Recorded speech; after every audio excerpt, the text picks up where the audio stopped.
descansar em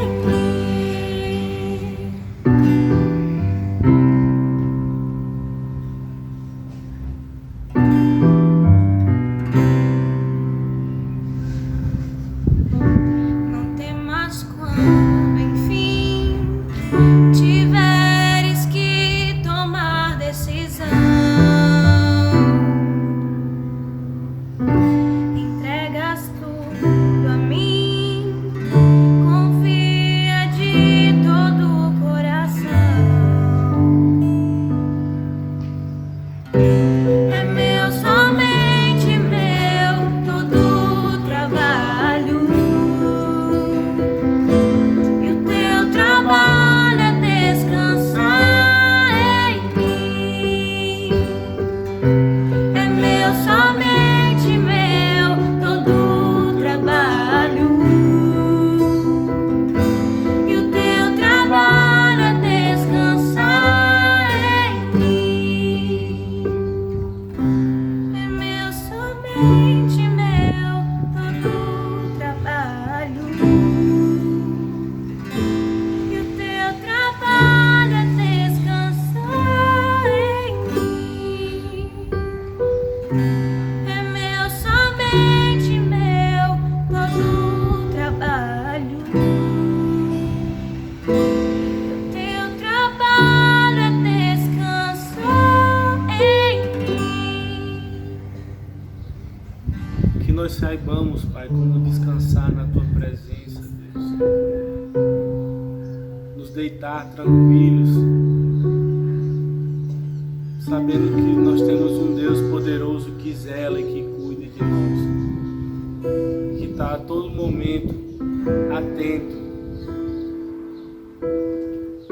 que é um Deus de perto, que é nosso Pai. Glórias a Ti, Senhor Deus.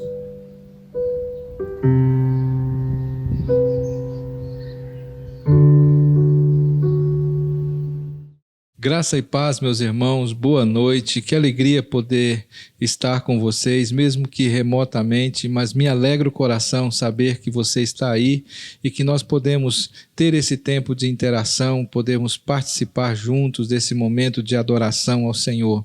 É uma alegria saber que você já está conectado conosco e eu quero agradecer a Deus pela sua vida, agradecer por esse momento tão especial que nós podemos ter, de podermos ouvir a palavra de Deus, de podermos orar, de podermos cantar louvores ao nosso Deus e que Deus possa nos abençoar ricamente nesse tempo, que seja um momento muito especial na nossa vida.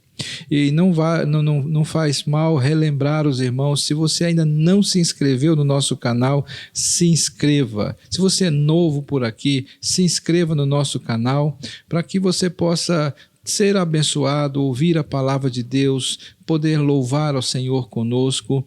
E também não esqueça de ativar o sino para você receber as nossas notificações e nos acompanhar em todas as programações que fazemos.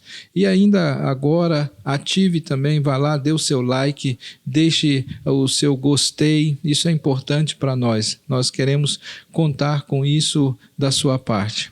Eu quero então orar com os irmãos e agradecer por esse momento em que nós podemos louvá-lo em nossas casas, cultuá-lo e adorá-lo, fazendo das nossas casas um lugar de adoração, um lugar onde Deus é honrado, onde Deus é amado. Vamos orar ao Senhor nesse momento. Graças te damos, Senhor, porque no dia de hoje nós podemos celebrar ao Senhor, podemos adorar o teu nome, podemos servir ao Senhor. Obrigado por cada lar, por cada família que está conosco agora, conectados e que estão orando ao Senhor, estão buscando a Tua presença. Que o Senhor possa nos abençoar ricamente nesse momento. Nós queremos cantar louvores ao Teu nome, queremos que da nossa casa surjam louvores autênticos e sinceros ao Senhor, que cheguem até aos céus, que cheguem ao trono da graça e que o Senhor seja exaltado exaltado e adorado na vida dos teus servos. Muito obrigado, Deus, pela tua bênção de podermos fazer essa transmissão e de podermos, mesmo que remotamente, estarmos juntos adorando ao Senhor. Muito obrigado, Deus. Nos abençoe e fale conosco nessa noite. No nome de Jesus. Amém. Vamos louvar ao Senhor. Vamos cantar ao Senhor, alegrar-se na presença do Senhor. Eu quero convidar você a chamar toda a sua família. Nós temos várias pessoas que têm assistido usando o seu aparelho de televisão. Então, façam agora esse momento de adoração em família, juntos, servindo ao Senhor em louvor e adoração ao nosso Deus. Cantemos com alegria, com gratidão ao nosso Deus. Graça e paz, irmãos, boa noite. Convido você a exaltar nesse momento junto conosco a grandeza do nosso Senhor Jesus Cristo, a louvá-lo e exaltá-lo, porque o nosso Deus é grande, é maravilhoso, e que Ele cresça cada vez mais nas nossas vidas, para que nós diminuamos e glorifiquemos a Ele.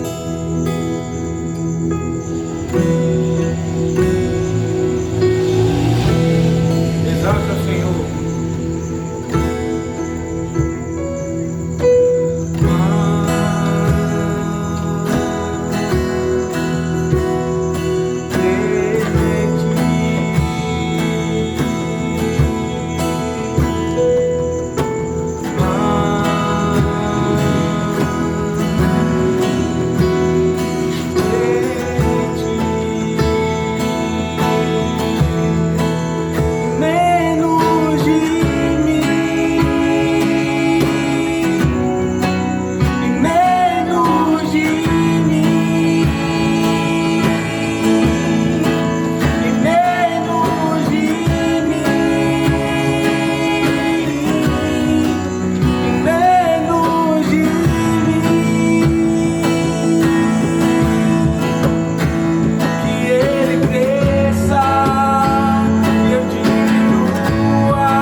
todo ser confessará, louvado seja o teu nome, teu santo nome.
venceu a morte, Pai. O Senhor ressuscitou, meu Deus. E através da tua morte, Deus, e da tua ressurreição, nós podemos também viver contigo na eternidade, Pai.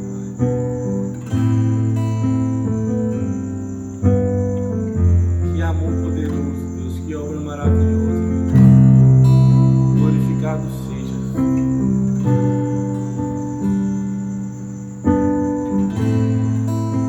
Glórias a ti, Pai. Aleluia.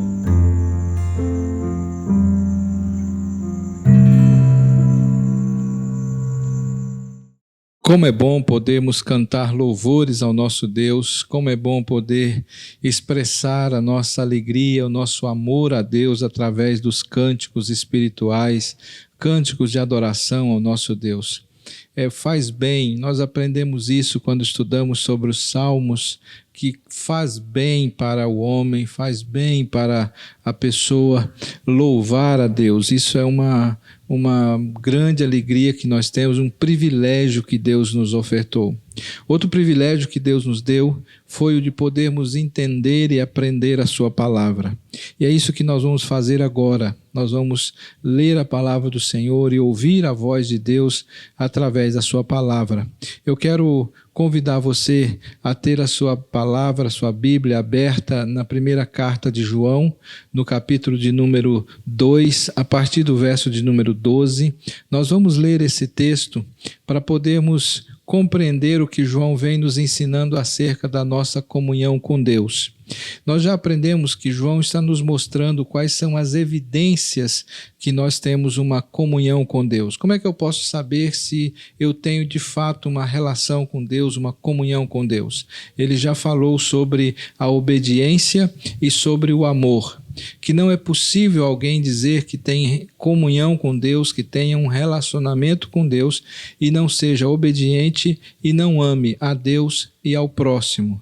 Esse texto de hoje, ele vai nos levar a refletir um pouco mais acerca desse assunto. Eu quero então convidar você a ler comigo. O texto diz assim: Filhinhos, eu vos escrevo, porque os vossos pecados são perdoados por causa do seu nome. Pais, eu vos escrevo, porque conheceis aquele que existe desde o princípio. Jovens, eu vos escrevo, porque tendes vencido o maligno. Filhinhos, eu vos escrevi porque conheceis o Pai. Pais, eu vos escrevi porque conheceis aquele que existe desde o princípio. Jovens, eu vos escrevi porque sois fortes e a palavra de Deus permanece em vós e tendes vencido o maligno. Não ameis o mundo nem as coisas que há no mundo. Se alguém amar o mundo, o amor do Pai não está nele. Porque tudo o que há no mundo, a concupiscência da carne, a concupiscência dos olhos e a soberba da vida, não procedem do Pai, mas procedem do mundo. Ora, o mundo passa, bem como a sua concupiscência. Aquele, porém, que faz a vontade de Deus, permanece eternamente. Antes de prosseguir e falar de uma terceira evidência de que nós andamos na luz, João faz uma pausa no seu texto. Ele abre um parêntese na sua linha de argumentação para falar sobre algumas questões que talvez estejam ficando soltas no seu raciocínio. E considerando essas evidências que ele já nos apresentou até aqui, a obediência e o amor, ele levanta duas questões que são importantes, que são fundamentais no que diz respeito à nossa comunhão com Deus. Ele vai tratar de questões fundamentais acerca da nossa comunhão com Deus. E a primeira questão que ele levanta, ela tem a ver com o grau de maturidade em nossa relação. É provável que, por causa do que ele vem falando sobre a nossa comunhão com Deus, a evidência da obediência, a evidência do amor, é bem provável que alguns dos seus leitores possam estar imaginando que eles talvez não estejam assim em comunhão com Deus. E João tenta explicar que algumas situações podem estar acontecendo por causa desses graus de maturidade que nós encontramos dentro da igreja. Se você observar bem os versos 12 até os versos 14, ele vai falar, parece que ele está falando de classes de pessoas. Ele fala de filhinhos, ele fala pais, ele fala jovens. E aí ele repete os argumentos, ele vai de novo falar de filhinhos, dos pais e dos jovens. Ele completa o argumento, ele fala dos filhinhos, eu vos escrevo porque vossos pecados são perdoados por causa do seu nome. E no verso 14, ele volta aos filhinhos dizendo, eu vos escrevo porque conheceis o Pai. Então, ele aumentou o argumento. Aos pais ele diz, eu vos escrevo porque conheceis aquele que existe desde o princípio. E no verso 14, ele repete a mesma coisa. Eu vos escrevi porque conheceis aquele que existe desde o princípio. E ainda no verso 13, ele diz, jovens, eu vos escrevo porque tendes vencido o maligno. E agora no verso 14, ele diz, eu vos escrevo porque sois fortes, a palavra de Deus permanece em vocês e tendes vencido o maligno.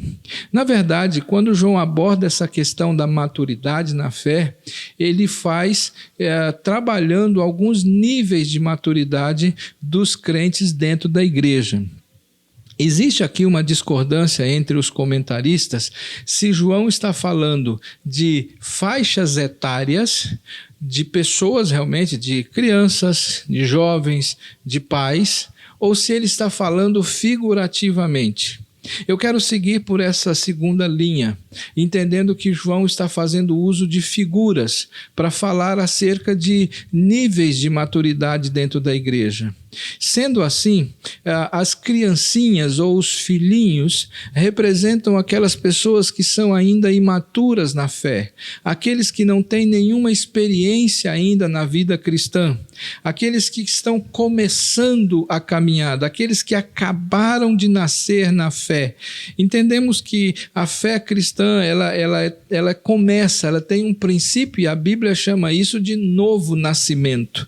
Então esses filhinhos, essas crianças em Cristo, e Paulo usa essa linguagem também quando escreve aos Coríntios, ele diz, eu não pude falar a vocês como a espirituais, mas como a carnais, porque sois crianças, vocês ainda se alimentam de leite, são crianças em Cristo, estão ainda nas questões rudimentares, nas questões mais elementares da fé.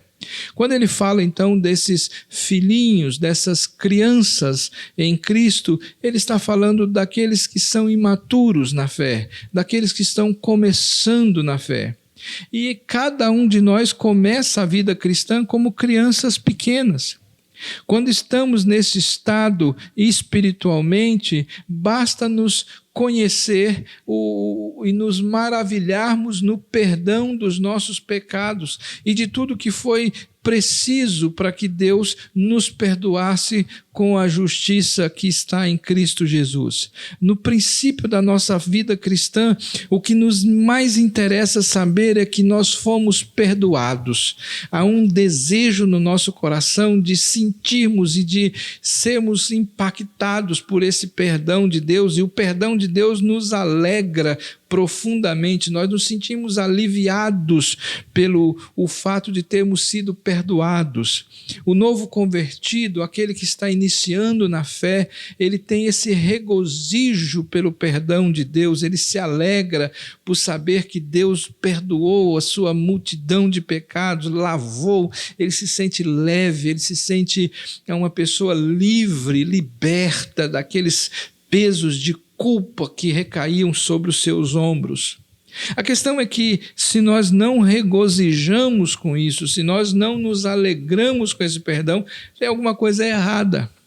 Provavelmente não conseguimos ainda ver a maldade do nosso coração, não conseguimos ainda perceber a grandeza desse perdão que nos alcançou, talvez ainda não temos noção de quão grande era o nosso pecado e de quão grande e pesado foi o fardo que o Senhor Jesus teve que carregar Pedro usa a expressão de que ele levou no madeiro, ele carregou no madeiro os nossos pecados, ele cravou na cruz os nossos pecados, o escrito da dívida, e isso foi pesado. Jesus teve que suportar a ira de Deus, enfrentar a ira de Deus, o que é algo terrível, para obter para nós o nosso perdão.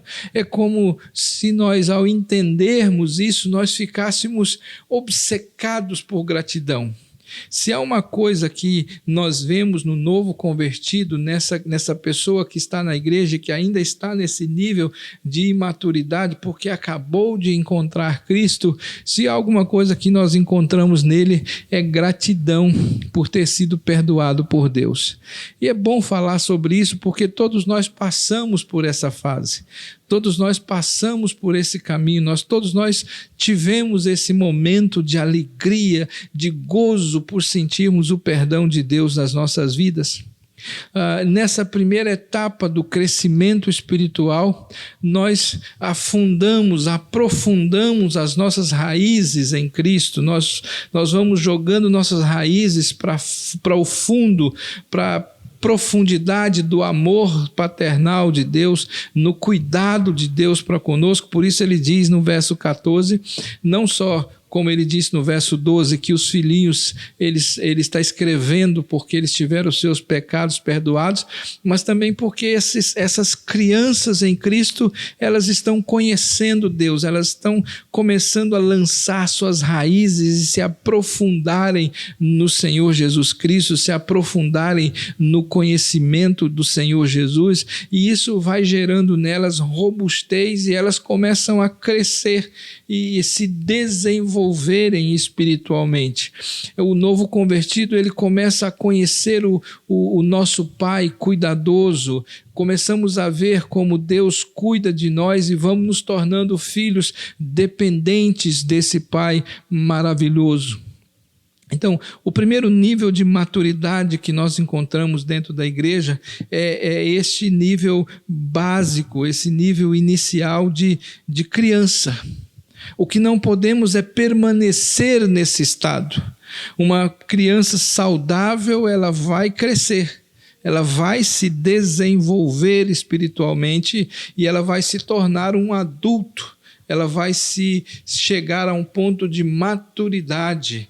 Ela não pode permanecer nesse estágio de criancice, ela tem que crescer, tem que amadurecer na sua vida cristã. Então João está falando sobre isso, dessas questões fundamentais. É fundamental, se eu quero ter uma comunhão com Deus, uma comunhão profunda com Deus, é fundamental que haja esse desenvolvimento da minha maturidade em Cristo. Se eu quero desenvolver uma comunhão com Cristo, eu não posso continuar criança. Eu preciso crescer, eu preciso amadurecer, eu preciso me tornar adulto. E é sobre esse o segundo grupo que ele fala, que são os pais, que aqui nesse caso representariam aqueles que são maduros, aqueles que são capazes de contemplar a vida cristã, aqueles que são capazes de observar a vida cristã e entendê-la com maior profundidade. Por isso ele diz nos versos 13 e também nos versos 14: Pais, eu vos escrevo porque conheceis aquele que existe desde o princípio. E ele repete, há uma ênfase: eu vos escrevi porque conheceis aquele que existe desde o princípio. Esses são homens e mulheres de profunda e duradoura condição espiritual. Eles têm o tipo de caminhada com Deus que não vem da noite para o dia.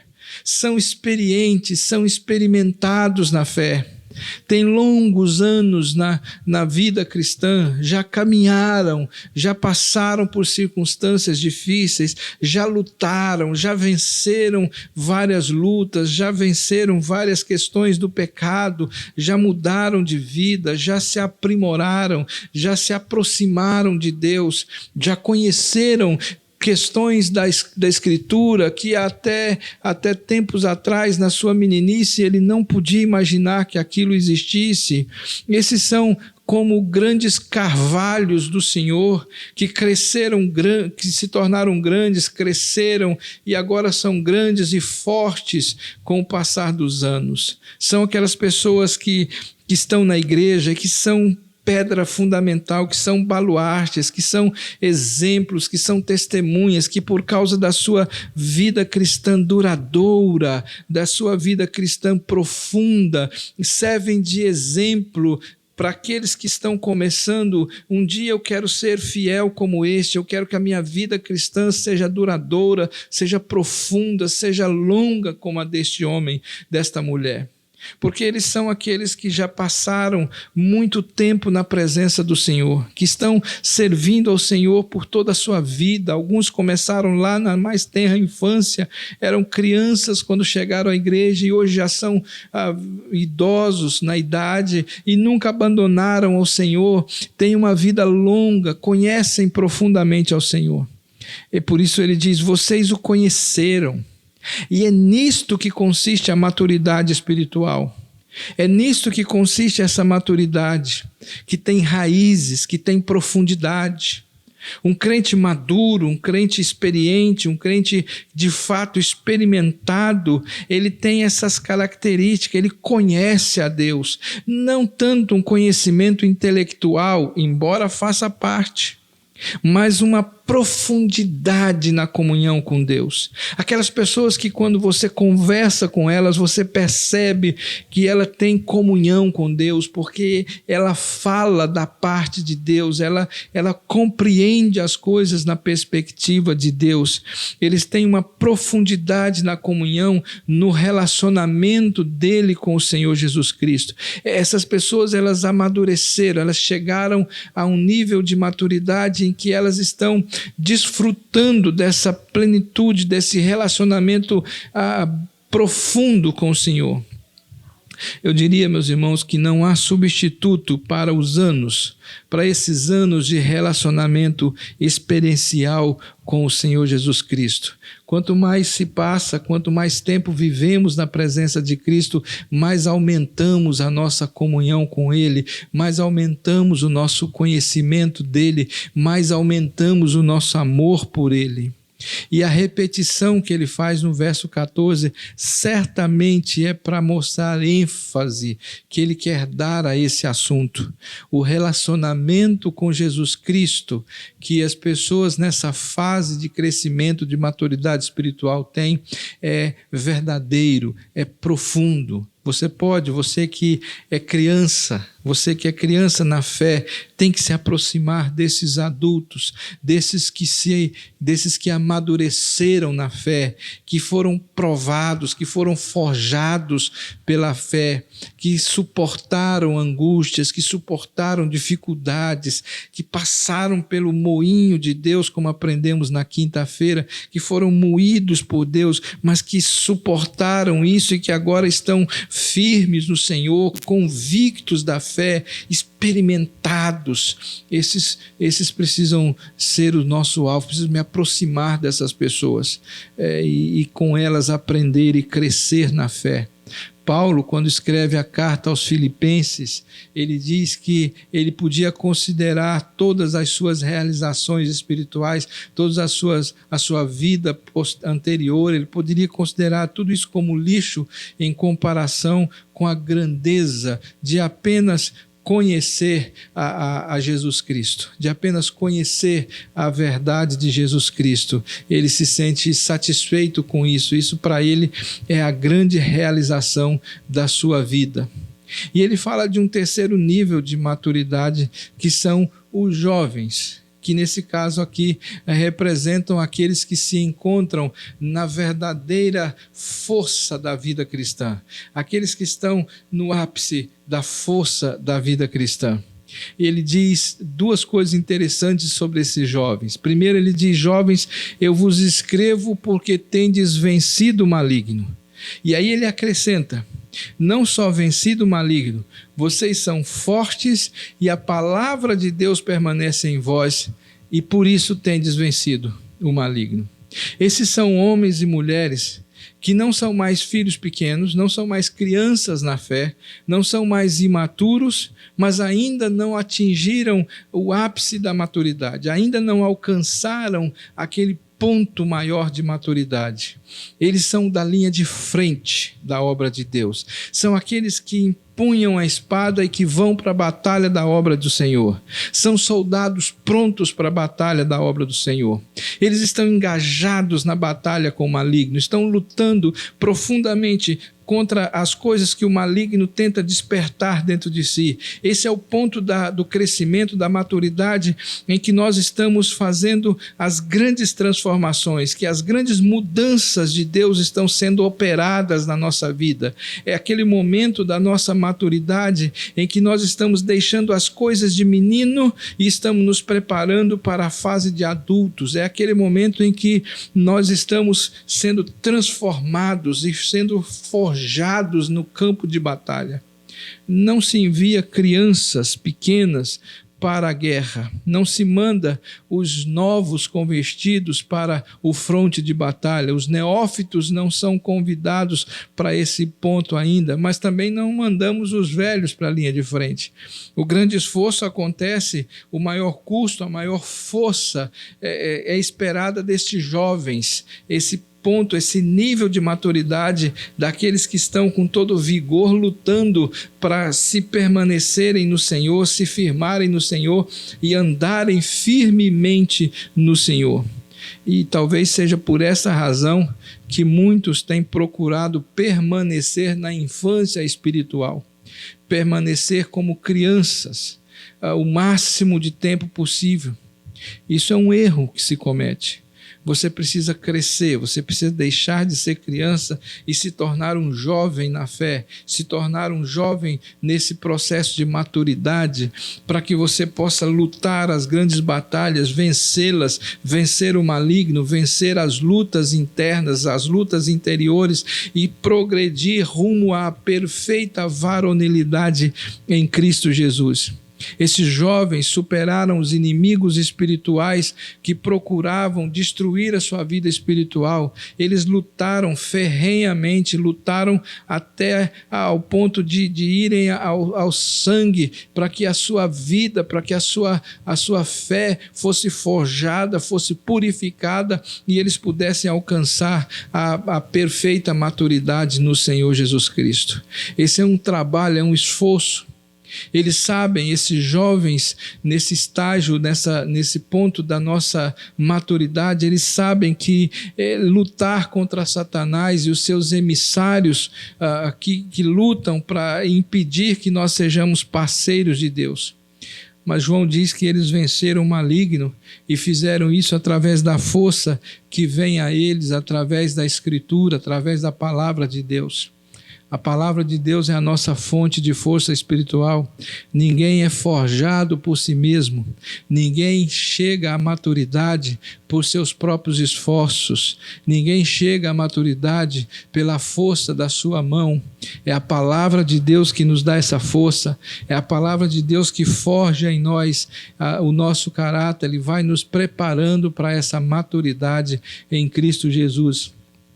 Estes jovens aqui tinham alcançado alguma medida de maturidade espiritual, já não são crianças espirituais, mas ainda não eram adultos espiritualmente, porque estão passando por esse processo de transformação, esse processo de mudança, e a palavra de Deus que é viva neles está efetuando essa transformação, está efetuando essa mudança, e essa palavra de Deus, ela fez-se morada nos seus corações, e por fazer morada em seus corações, essa palavra foi efetuando as transformações necessárias e eles então, em algum momento, alcançarão a maturidade, alcançarão o estágio como pais, serão maduros na fé.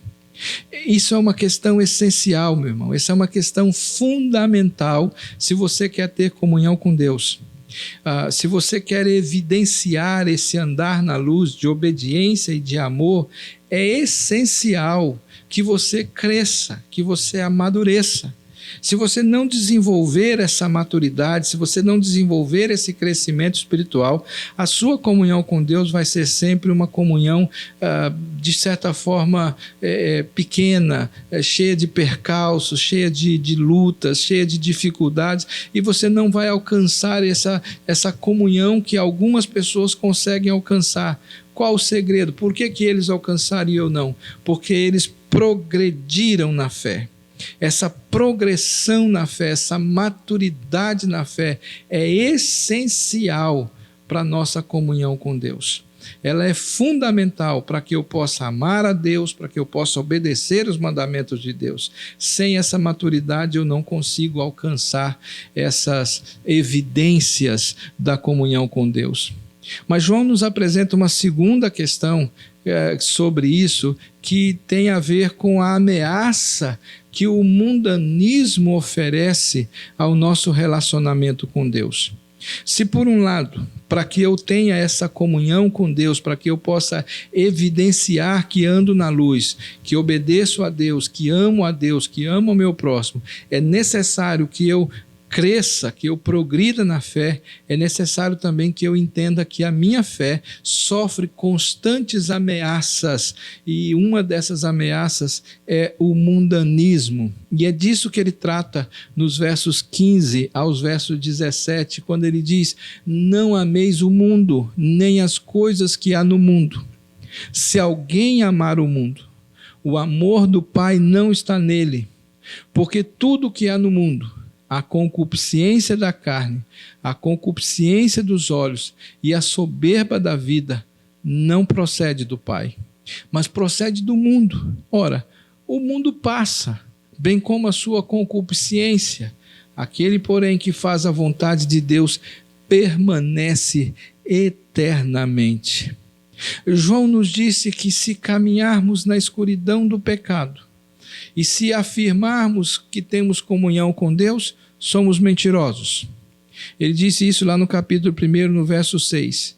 Se você diz que anda com Deus, mas está vivendo nas trevas, você mente. E João agora aponta uma área bem específica desse pecado que ameaça essa nossa comunhão com Deus, que é o mundanismo, ou o amor ao mundo. O conselho de João, então, diante dessa ameaça do mundanismo ao nosso relacionamento com Deus, ele enfatiza aqui 3 aspectos desse mundanismo que precisam ser claros para nós, sob risco de não termos essa comunhão com Deus. Lembre que estamos tratando de questões que são fundamentais para a manutenção da comunhão com Deus. Essa comunhão que é evidenciada pelo amor e pela obediência, ela tem que existir fundamentalmente diante disto. Ou seja, nós não podemos amar o mundo. O que é isso? O que é esse mundanismo? Primeiro, João nos faz pensar sobre o problema desse mundanismo. Veja o verso 15. Não ameis o mundo, nem as coisas que há no mundo. Se alguém amar o mundo, o amor do Pai não está nele. O problema do mundanismo, em primeiro lugar, é que ele exige uma devoção. Ele exige a nossa devoção, ele exige o nosso pleno amor.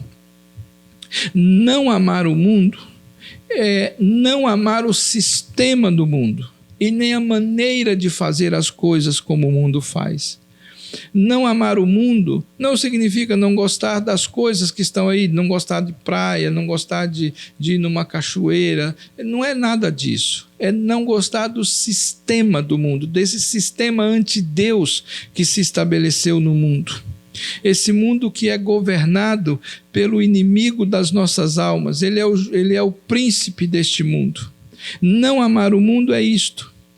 O mundo quer o nosso amor, mas o mundo não nos ama. Há uma incoerência aqui.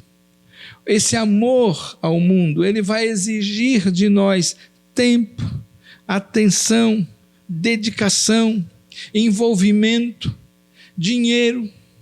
Esse amor ao mundo vai exigir de nós Nós somos encorajados e somos persuadidos a dar o nosso tempo, a nossa atenção, os nossos recursos às coisas deste mundo, ao invés de fazermos isso às coisas de Deus. Se você ama o mundo, há recompensas a serem ganhas. Há sim. Você pode encontrar lugar de prestígio, de status, de honra. Você pode encontrar lugar de conforto. O mundo pode oferecer isto. O sistema do mundo sabe como recompensar os seus amantes. O mundo pode comprar o nosso amor com as grandes coisas que ele pode nos oferecer. E muitas pessoas são tentadas e são levadas a amar o mundo por causa dessas benesses, carros, casas, artefatos, tecnologia, o status que acompanha todas essas coisas. Podemos realmente permitir que o nosso coração se sinta confortável com as coisas deste mundo. Mas a grande questão é que as recompensas que o mundo nos oferta, as recompensas que o mundo pode nos oferecer são temporais, são passageiras e geralmente elas duram enquanto a pessoa dura, elas duram enquanto a pessoa está viva. Nós podemos ganhar prestígio e as honrarias deste mundo, mas nós perdemos o prestígio do Senhor, perdemos as honrarias do Senhor. Isso constitui o segundo problema do mundanismo que nós veremos. O primeiro problema é que o mundanismo ele exige a nossa fidelidade, exige o nosso amor. E o segundo problema do mundanismo é que se alguém ama qualquer outra coisa, se o seu amor último não for o Senhor, o amor do Senhor não estará com você.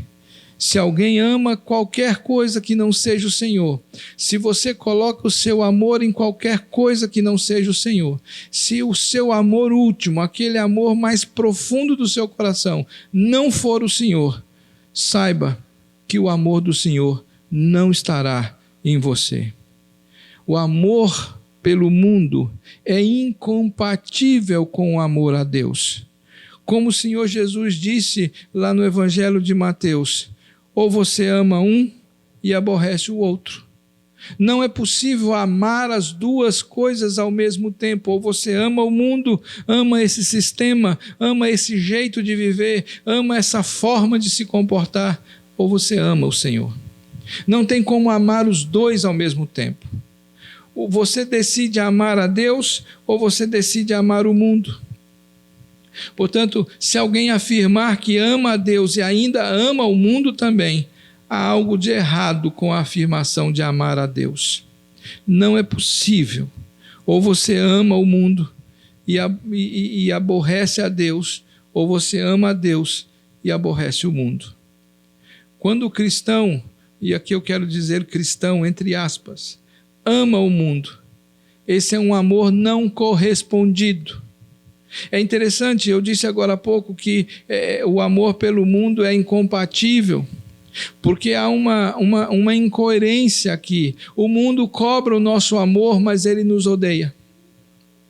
O mundo odeia aqueles que amam a Jesus Cristo. O mundo odeia aqueles que amam a palavra do Senhor. Em sua oração sacerdotal, o Senhor Jesus, orando por nós, ele diz o seguinte, lá em João 17, no verso 14 a 18. Eu lhes tenho dado a tua palavra, e o mundo os odiou, porque eles não são do mundo, como também eu não sou. Não peço que os tire do mundo, e sim que os guardes do mal. Eles não são do mundo, como também eu não sou. Santifica-os na verdade, a tua palavra é a verdade. Assim como tu me enviastes ao mundo, eu também os enviei ao mundo. A nossa relação com o mundo, meus irmãos, você que nos assiste, a nossa relação com o mundo enquanto cristãos, ela é missional e não passional. Repito, a nossa relação com o mundo, ela é missional, ela não pode ser passional. Nós somos enviados ao mundo não como amantes, mas como santificadores. Somos enviados ao mundo para levar mensagem de salvação e não para nos adequarmos ao mundo. O mundo nos odeia porque ele odiou ao Senhor.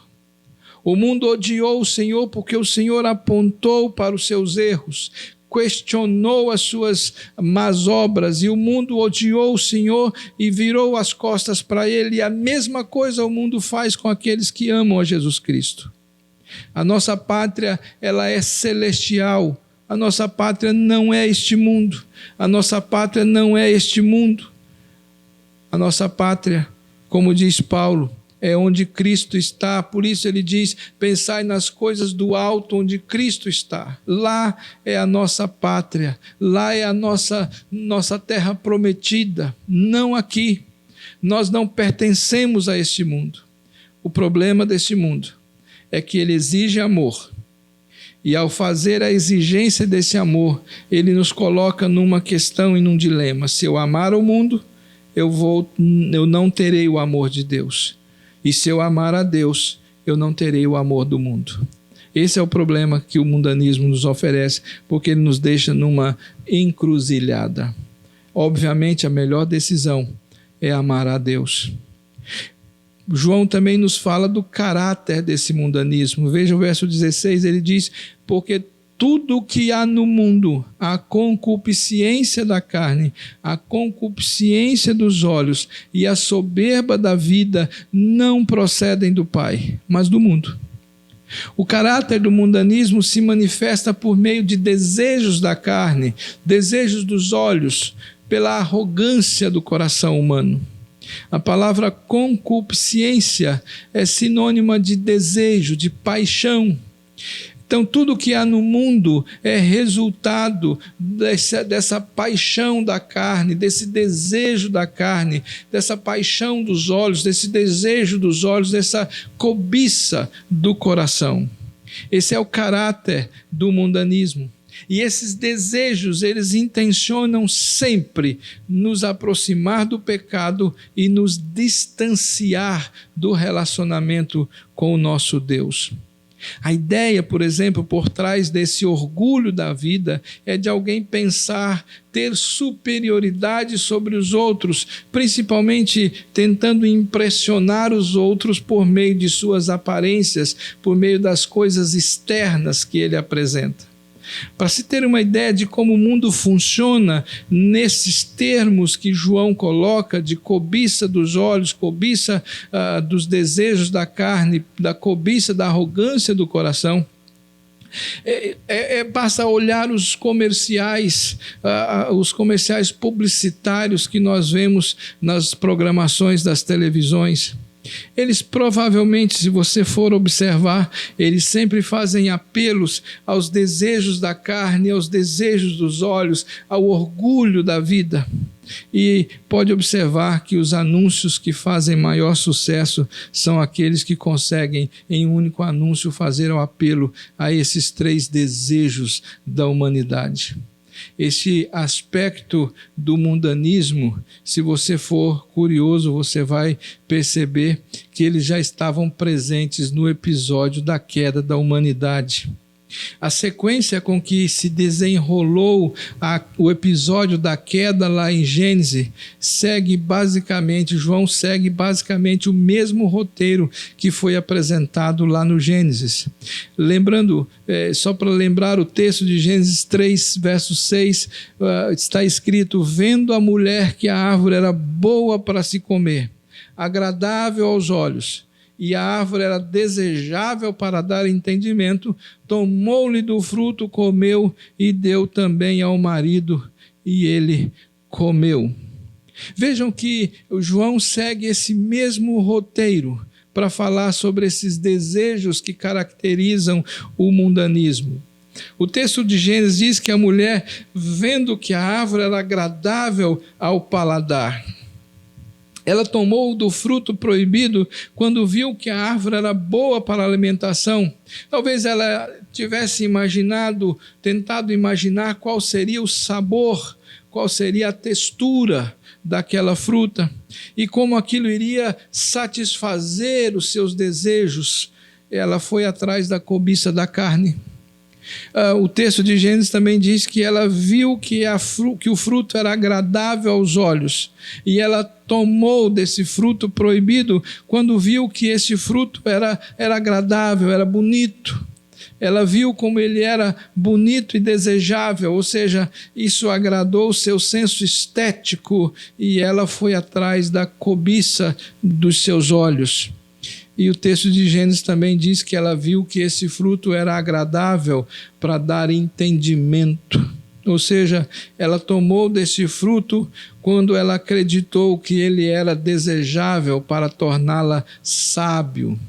Ela percebeu como aquele fruto tornaria ela inteligente, tornaria ela uma mulher mais sábia, mais inteligente, e ela talvez imaginasse como Adão a admiraria por sua capacidade, por sua inteligência, por sua sabedoria. Ou seja, Eva foi atrás da soberba da vida, da arrogância da vida, do orgulho da vida. Percebam que João ele segue o mesmo roteiro do que aconteceu na queda. Ou seja, o mundo repete o seu caráter, o mundanismo repete o seu caráter, porque essa talvez seja uma fórmula infalível de atrair homens ao pecado. Vale uma ressalva aqui em dizer aos irmãos que esses desejos e essas paixões, como diz o texto bíblico, não procedem de Deus. Como então entender? Você pode perguntar, como é que nós podemos entender isso se nós sabemos que foi Deus que nos criou e nos deu capacidade para admirar o que é belo? Foi Deus que fez as coisas belas e Deus que fez os olhos para verem essas coisas belas. E agora simplesmente Deus diz que isso é mundanismo.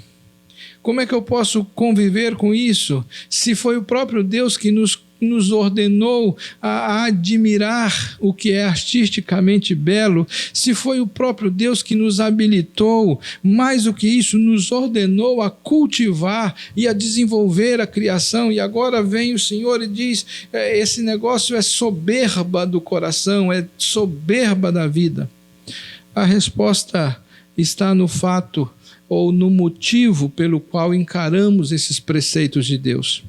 Como disse Paulo aos Romanos, no capítulo 1, verso 18 ao 32, os homens transformaram a criação em objeto de adoração.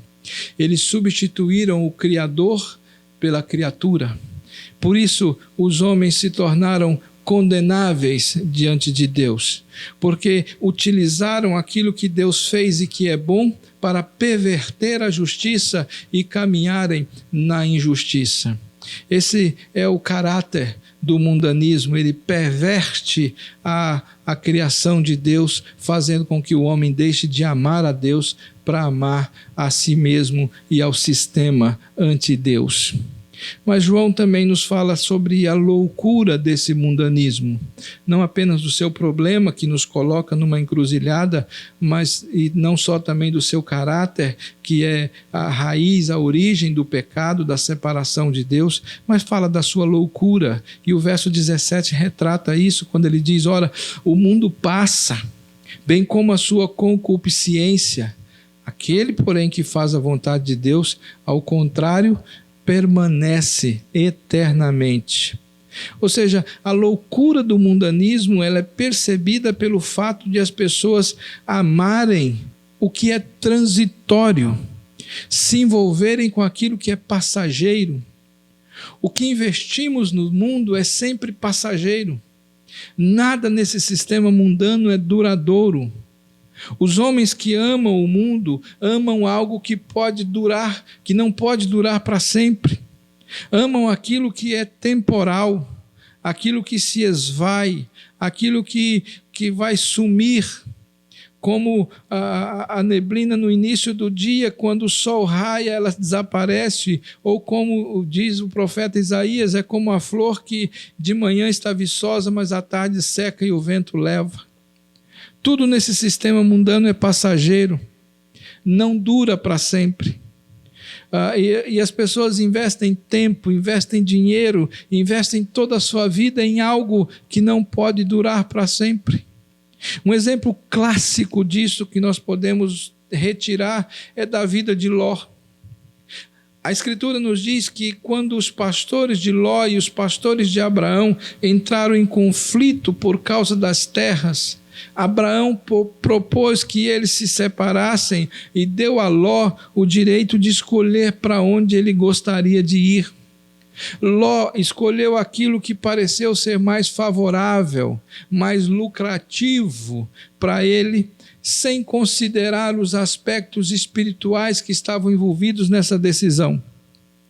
Ele considerou apenas o que era agradável aos olhos, aquilo que era agradável aos seus sentimentos, aquilo que era da soberba da vida. Em considerando essas coisas, a sua decisão ela era aparentemente sábia, porque ele escolheu as grandes colinas, os pastos verdejantes, deixando as montanhas secas e áridas para o seu tio. E ele se tornou, por causa disso, um homem muito rico. Por causa dessa abundância de pastagens, o seu rebanho se multiplicou. E dia após dia ele foi se aproximando de Sodoma, um centro de referência do mundanismo. Ele tinha status, tinha conforto, fama, dinheiro. Ele tinha tudo que o mundo oferece, tudo que esse sistema pode oferecer, Ló possuía. Mas tudo isso foi tirado dele em um piscar de olhos, quando Deus decidiu julgar Sodoma por causa dos seus pecados. E é interessante observar que Ló foi embora de Sodoma sem levar absolutamente nada consigo. Ele perdera inclusive a sua esposa, saiu de mãos abanando, somente ele e suas 2 filhas. Não pôde levar uma única ovelha, não pôde levar um único rebanho com ele. Partiu miserável, sem nada. Aqueles que amam o mundo correm o mesmo risco que Ló correu, de perderem tudo.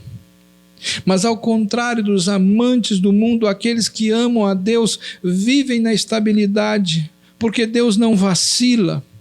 E aqueles que estão com Ele não vivem essa gangorra da vida. As coisas do Senhor são duráveis, elas duram para sempre. Nele não há variação, não há sombra, não há mudança. É muito mais sábio investir a nossa vida naquilo que é certo e seguro. E o texto diz que o que é certo e o que é seguro é a vontade de Deus. Aquele que faz a vontade do Senhor, este permanece para sempre. João, com essas 2 questões levantadas, ele quer nos fazer perceber que existem questões que são fundamentais para que aquelas evidências de amor e obediência sejam mantidas. Essas evidências não acontecem do nada, elas não surgem de uma maneira sobrenatural. Elas acontecem por causa dessas questões fundamentais. Ou seja, se você quer de fato desenvolver essas evidências de que anda com Deus, que anda na luz, porque obedece e porque ama, é preciso que você se lembre dessas questões fundamentais. E deixa-me só sintetizar aqui para que fique claro para nós. Se você quer andar na luz e evidenciar isso por meio de obediência e amor, é fundamental que você se desenvolva na fé, que você desenvolva maturidade, e é fundamental que você se liberte do mundanismo, do amor ao mundo e se volte para o amor a Deus. Se assim fizer, você certamente vai desenvolver as evidências do relacionamento com Deus, da comunhão com Deus. E é isso que eu espero, que você possa fazer essa reflexão e saber se essas questões fundamentais estão ocorrendo na sua vida. Se você tem crescido na maturidade, se você tem se desenvolvido espiritualmente e se você tem conseguido se libertar desse mundanismo, desse amor ao mundo. Eu quero orar com você, pedir a bênção do Senhor sobre sua vida, para que Deus possa cuidar de você, possa abençoar você, possa te dar esse direcionamento e que você possa desenvolver a sua salvação, a sua fé e se afastar do amor ao mundo, amando a Deus acima de todas as coisas. Pai, em nome do Senhor Jesus Cristo, eu quero agradecer ao Senhor, porque nos destes a tua palavra, que nos dá o caminho, que nos dá a direção, que nos dá o rumo pelo qual devemos andar. Que o Senhor nos abençoe ricamente e que essa palavra do Senhor possa produzir efeito em nossas vidas. Assim eu oro ao Senhor no nome de Jesus. Amém.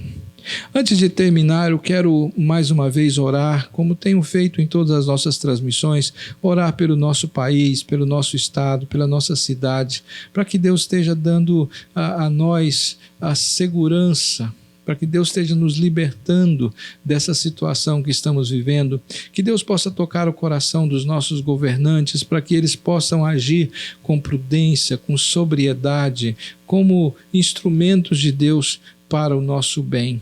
Quero orar nesse instante, agradecendo a Deus pelo cuidado dele, intercedendo ao Senhor pelas pessoas que estão doentes, intercedendo ao Senhor pelas famílias que estão enlutadas, para que Deus possa fortalecer, nos dar vitória, nos dar força para suportarmos esses dias maus. Senhor, em nome de Jesus, eu quero mais uma vez orar ao Senhor pela nossa pátria, pela nosso estado, a nossa cidade, pedindo ao Senhor que nos traga consolo, conforto, que o Senhor possa aliviar a carga daqueles que estão passando por momentos tão difíceis por causa dessa doença. Alguns estão internados, alguns estão passando por momentos tão difíceis porque perderam seus empregos, suas fontes de rendas. Pai, em nome de Jesus, tenha misericórdia de nós. Retira de nós esse juízo. Que o Senhor promova a conversão, promova, Senhor, a transformação de vida tão necessária para que o Senhor seja honrado, reconhecido e glorificado. Que o Senhor assim nos abençoe, em nome de Jesus. Meus queridos, tenhamos todos um bom restante final de semana, uma boa semana. Lembrando aos irmãos que na terça-feira nós estaremos juntos para fazermos mais uma live, para nessa transmissão estarmos orando e clamando ao Senhor para que Ele tenha misericórdia de nós. Tenhamos todos uma boa noite, que Deus nos abençoe.